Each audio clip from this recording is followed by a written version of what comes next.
speakers are all coming from Luzon, tama ba? And just now we had Shen, our Team Supreme Practices 1, and Raymond, and they're both coming from Malaysia, right? So, you know what I'm feeling so special right now? Because I'm the only one here na Bisayang dako. Can I see the hands of the Bisdak in the house? Okay, pwede mong mag-ingay lahat ng Bisaya. Dali! Tamang gabi muna! Okay! May gabi, just now, I did hear it clearly, Eric was mentioning about somebody getting pregnant. To assure you, I'm not pregnant, okay? I may be full, but definitely not pregnant. My gabi sa tanan, my name is Faith Ann, and I'm so much privileged to be with all of us this evening. Pwedeng palakpakan po natin lahat yung mga sarili natin. To be honest, when Eric invited me several days ago, I was told that I was actually not the first choice. Sipin nyo? That it was supposed to be another topmost leader of ours, no? And so, I actually came here because, I had no choice. So, for the people who are coming here this evening, and you have no choice, a very good friend of mine, okay, who also happens to be our general manager, James Chong, would always tell me, sometimes being in a position of having no choice is the best place to be. Pwede bang palakpakan ulit natin mga sarili natin? So I was asking Raymond earlier, Raymond, what to share, okay? And to be honest, I know that a lot of people are coming in for the first time. Can we just see the hands of the people who are coming in for the first time? For the first time, okay? For the first time, we have a very good number. Palakpakan ko natin lahat ng first-timers. And kailangan na maintindihan ko natin that all of us started as a first-timer. Tama ba?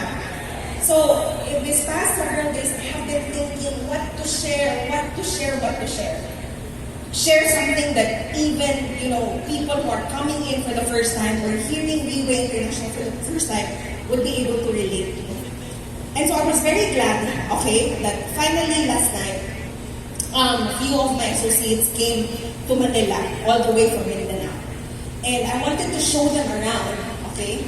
And I decided to show them to one of the best barbecue places in Manila.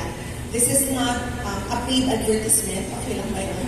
So I brought them to somewhere in Rojas Boulevard, okay? Itago natin sa pangalang Aristocrat, okay? So proud ako na dinala ko sila doon, okay? Because best chicken barbecue, tama ba? And I was eating with them, laughing with them. And suddenly I remembered, how did I come to know this place? Tama? And I remember that back in high school, March of 2009, okay? I graduated in high school in March of 2009 from the Philippine Women's University, all-girl high school. My mother that morning did not come with me to the graduation ceremony. Because at that time, the only money left, okay, was just enough for me to take a jeepney from the house going to the school and from the school going back home. So it was that enough that even she could not attend my graduation ceremony. And so that morning, I attended the graduation ceremony by myself. And I was looking at all the proud parents inside that room with all their cameras and all of them, planning on where to go afterwards. And I was, trying hard to hold myself because even my own mother could not come. And my best friend at the time, it was very kind of her and her family because they invited me to go to a party with them. And that party was in Aristocrat.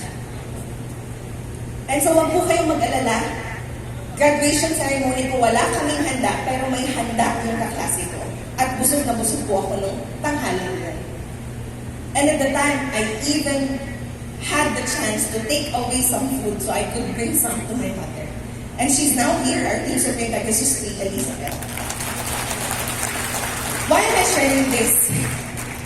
Because now, I look back and I realize na kung hindi dumating si Riwi International sa buhay ko at sa buhay namin mag-ina, at sa buhay ng madaming Riwi associates and leaders, I think we would still be in that same pattern and cycle up until today. Pwede bang palakpakan natin si Riwi International? So, you might be wondering, how can a 30-year-old who seems to be, who has grown so much over the last 6 years inside Riwi, how did we start? And I haven't shared this for quite some time, but I will take this opportunity to share it with all of us. Is that okay? In 2016, I was a single mother and jobless. And at the time, I was really eyeing on going abroad. Because I tried to apply for so many jobs, but none of them would accept me. Hindi naman ako bobo, hindi naman ako tamad. Sadyang hindi lang talaga ako natatanggap sa trabaho. And so my last resort, like a lot of Filipinos, was to fly abroad. So I was eyeing on becoming either a factory worker in Taiwan or a DH in the Middle East. And at the time, there were two people. At the time, I wasn't only jobless, I wasn't only penniless, but my mother was very sickly at the time, suffering from stage 4 colon cancer. And at the time, there were two people who kept on bothering us. Two people. One person, was coming from, what do you call that? Was St. Peter. Okay? Sabi niya, Ate Beth, mukhang cancer kasi yan, kailangan maghandaan mo na. Okay? And the other person, was a churchmate of ours, and he was like, Ate Beth, cancer yan, narinig mo na ba yung stem cells? So if you are in that position, you are suffering from a very serious illness, and you have no money, and you have no job, who would you be tempted to listen to? Yung St. Peter, para gumaan, at hindi mag-suffer yung family mo by the time na mawala ka? O yung stem cells na sobrang mahal? Kanino ka makikinig? Tama ba? And so finally, one evening in December of 2016, this churchmate of ours invited us to an event. It was called Opportunity and Product Presentation. And he said, the only reason why we said yes to the invitation was sinabi niya two things. Number one, no commitment. And number two, libre ang pagkain. So kapag ikaw niyaya ka lumabas at no commitment at libre ang pagkain, syempre you would say yes. Tama ba? At that night we said yes because no commitment and libre ang pagkain. So before kami bumaba ng sasakyan, sabi ko sa nanay ko, Ma, please lang, ayaw yung pagpailan sa ila. Kahit anong sabihin nila, kahit anong ibenta nila, please wag na wag kang maniniwala sa kanila. At ang sagot sa akin ng nanay ko, ikaw naman, kahit naman maniwala ako, wala rin naman tayong pambili. Ay, tama. Pwede mo palakpakan natin yung mga napilitan ng punta dito ngayon. So we came in, and to be perfectly honest, I did not understand a single thing about the presentation. But at that night, for the first time after such a long time, I saw something that I have not seen in my mother's face, and that was hope. At that night, she borrowed a bottle of Portier Placenta, and from then on, our life has never been the same. So, if Raymond is celebrating his 9th year in the business this March of 2023, I and my mother were actually celebrating our 6th year in the business this month of March. And, I may not be able to tell you all of the things that have happened within the 6 years because it will take us 6 years. Tama ba? But one thing that I can share with all of us is that the story that I had earlier, it's not something that is unique to me.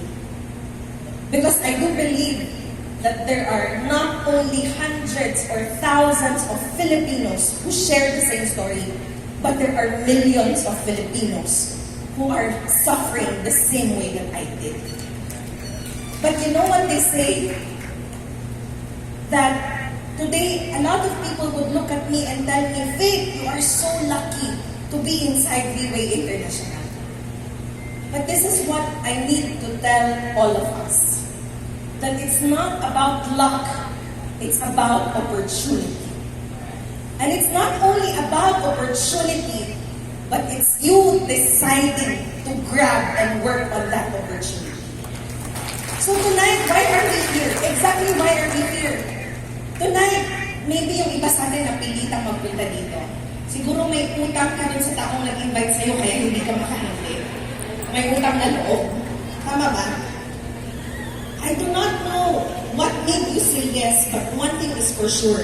Tonight, the doors of victory is being set open to all Filipinos right now. The doors of opportunity is being set open to all Filipinos right now. And when I say Filipino, ikaw yun. Can you tap the person next to you? Ikaw yun. There is a very big opportunity right in front of you right now. So in the last 6 years, this is what I have learned. That the reason why a lot of people become successful in Freeway, abroad and here, it's because everything about Freeway is designed to help people achieve success in the business. Everything about Freeway. Would you believe that? So, you see, there's a lot of opportunities out there, but most of these opportunities are designed to make themselves successful. But what sets Freeway apart from all of the companies inside the industry of MLM is that our boss, Mr. Lim Bunho, when he created this platform, he thought to himself, I will make a company that even I will want to become part of it, will want to become a distributor. And so if somebody is designing something that he wants to be part of, then everything about it must be perfect.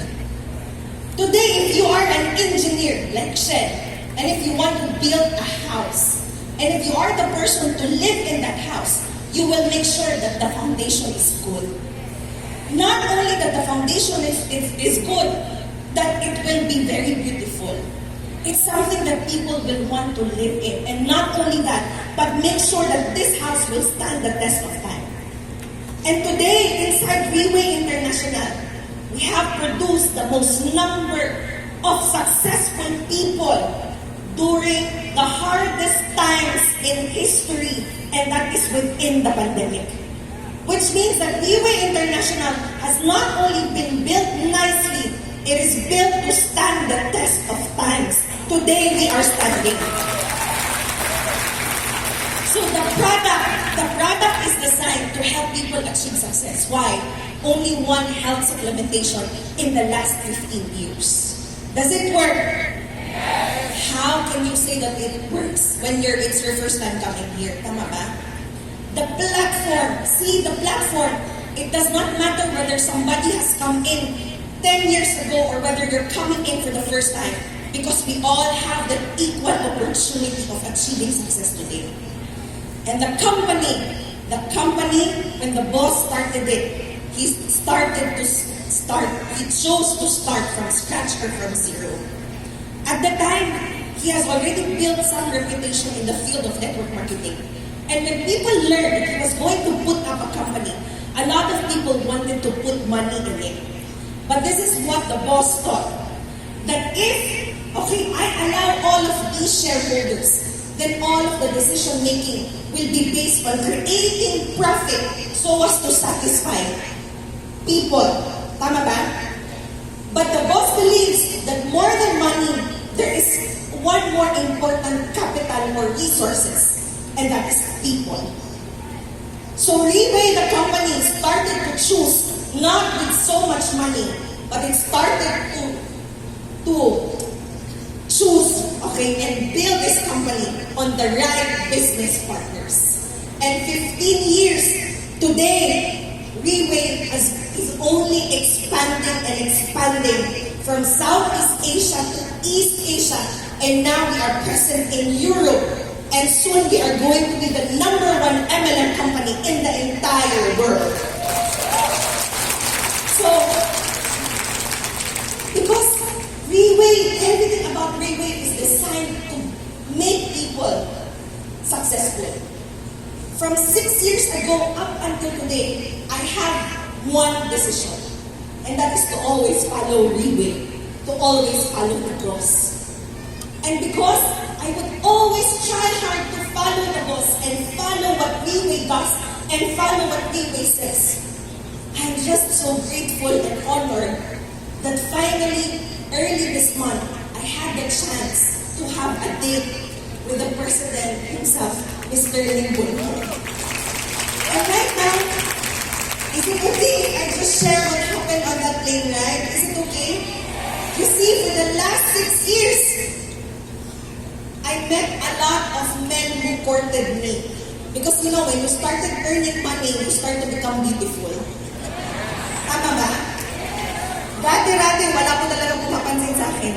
Pero nung nagre-reway na ako at naka-black code na ako at kumikita ka na, pero lahat sila turn down ko.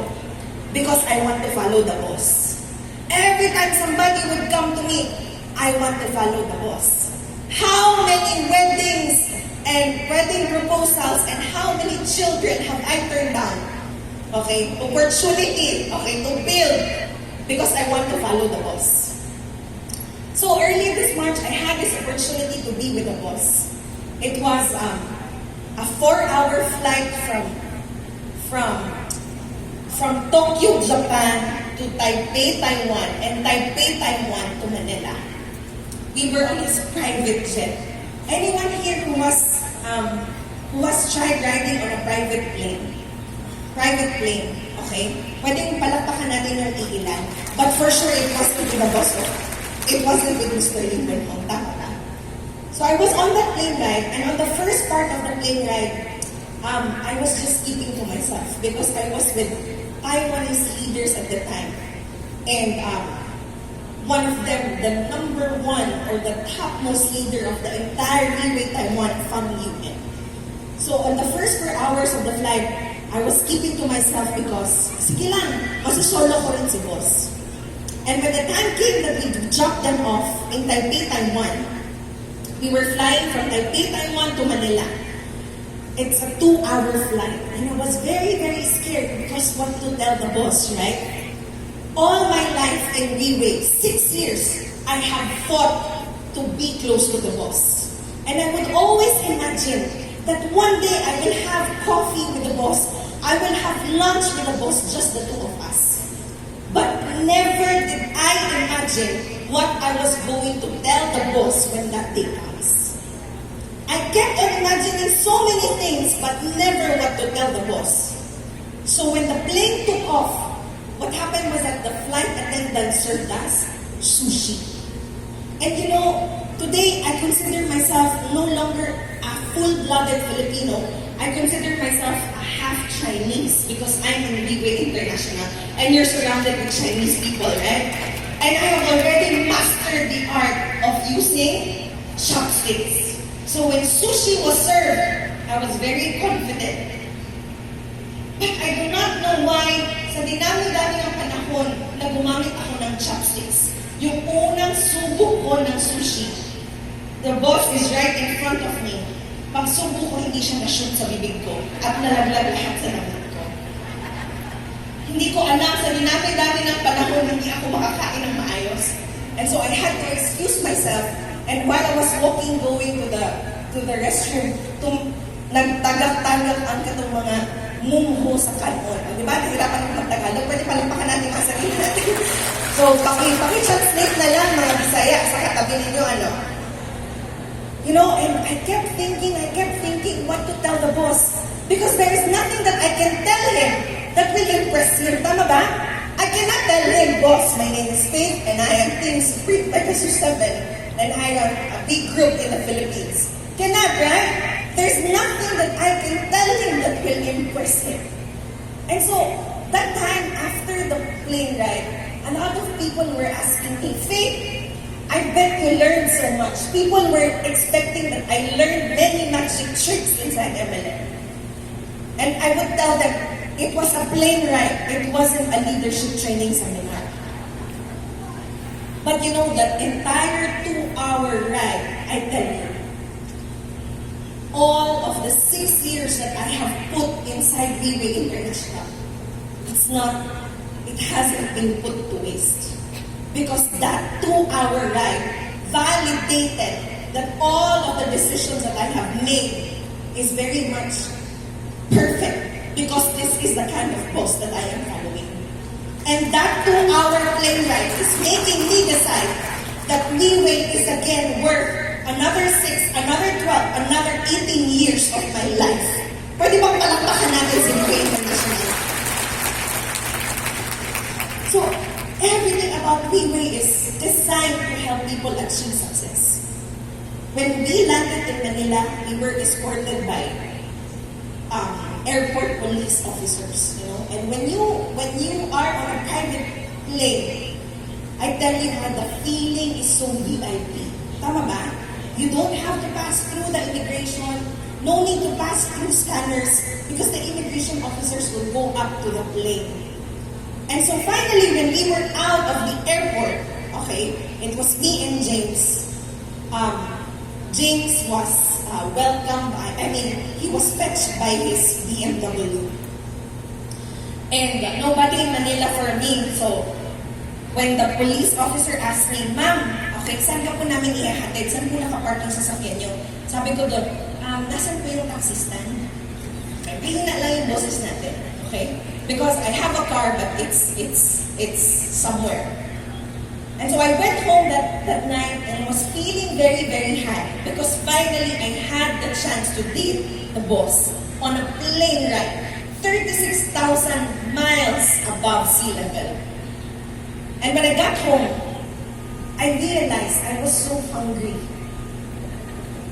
Kasi remember, hindi ko nakain yung sushi kasi hindi siya na-shoot sa bibig ko. So I opened the fridge hoping to find food, but there was no food. Because I spent a lot of time in Visayas and Mindanao, nobody lives at home. I opened the cabinet hoping to find pancit canton, but the only thing that I could find is sardines. And so that night, after the plane ride, I had the best sardines that night. 55529. And I was eating sardines, and I was smiling to myself, because people think so highly of me now, because I can ride a private plane, but what they don't know is that I eat sardines after the plane ride. And I was eating sardines, and I tell you what, it tasted so good. So while eating sardines, I remembered one of the stories that I learned inside GBOOTC. And that is the story of catfish. Do you guys know the story of the catfish? So a long time ago, there was a fisherman. And this fisherman would always catch sardines. And this fisherman, he would always try to find ways on how to keep the sardines alive. Because if the sardines were alive, okay, he would be able to sell it for a higher price. And so for several years, he tried a lot of methods on how to keep the sardines alive, but none of it worked. One day, when he traveled from the sea to the market, when he opened the icebox, he was so surprised to find that all the sardines were alive. So kinuha niya lahat ng sardines sa icebox and wondering how come for the first time they're all alive. And at the bottom of the icebox was a catfish. Turns out that the catfish loves to eat sardines. And the reason why the sardines were alive, it's because the catfish was chasing them and the sardines were running and fighting for their lives. Pwede ba palakpakan natin yun? Why am I sharing this? Because, when you look at GBOOTC, just now we have heard all the motivational and inspirational stories that we have heard. And even as you come to Leeway, it will be endless stories of successes, endless stories of hopes and inspiration. But tonight, I want to reach out to the Filipinos who are in pain and in suffering today. Today, I tell you, when I came inside Leeway, it's because I was broken. It's because I was broke. And because of all those broken and ugly moments that I am here inside Leeway International. It was all of those ugly and broken moments that led us here to Leeway International. And today, all of the ugly and broken stories are now stories of success for the rest of the Filipinos. What I'm saying is, sometimes all we need is a catfish. Sometimes all we need is something na hindi mo na gustong mangyari ulit sa buhay mo. Isang pangyayari, isang bagay na ayaw mo nang danasin ng mga anak mo. Isang pangyayari o isang bagay na sinusumpa mo, ayaw mo nang balikan. And today, I stand in front of you. I am doing Leeway. My entire family is doing Leeway. And our life today is built on helping people achieve success as well inside Leeway. Because today, just like Shen, there is no looking back. Because today, there is no turning back. Because the kind of people that we were in the past, people with no money, people with no value, hindi ka kayang limunin kahit na mga kamag-anak at kaibigan mo. Today, we don't want to go back to that anymore. Because today, we have found not only success, but we have found our purpose and significance inside Leeway International. I have a very great news to all, especially for the people coming in for the first time. Because this coming March 28th is a Leaders Recognition Night. And it's the kind of event, the same event that I attended 6 years ago that changed my life forever. LRN Leaders Recognition Night 6 years ago I attended. And I saw people who were looking successful and happy and fulfilled. And at the time, I told myself, one day, I want to be like them. I want to look happy. I want to look successful. I want to look fulfilled. And I want to earn money. And today, Leeway International has made that come true. Not just for me, but for a lot of Filipinos. And so this coming March 28th, could be the turning point of a lot of Filipinos, I guarantee you. Like what Raymond Thong would always tell me, we are always one decision away from a completely changed life. We are one decision away, but the thing is, there's what we call time. And time could be an enemy or it could be an ally. Which means to say that you could decide, but the longer you wait, the longer you suffer. Time means that we only have one life, which means that we only have one opportunity and we only have one chance at finding success and happiness in our lives. On March 28th, make time your ally. That could be your life's turning point. And we hope to see the 12,000 Filipinos at the World Trade Center on March 28th and witness a lot more people's lives being transformed inside this platform. May gabi sa tanan and see you at the top. Mabuhay!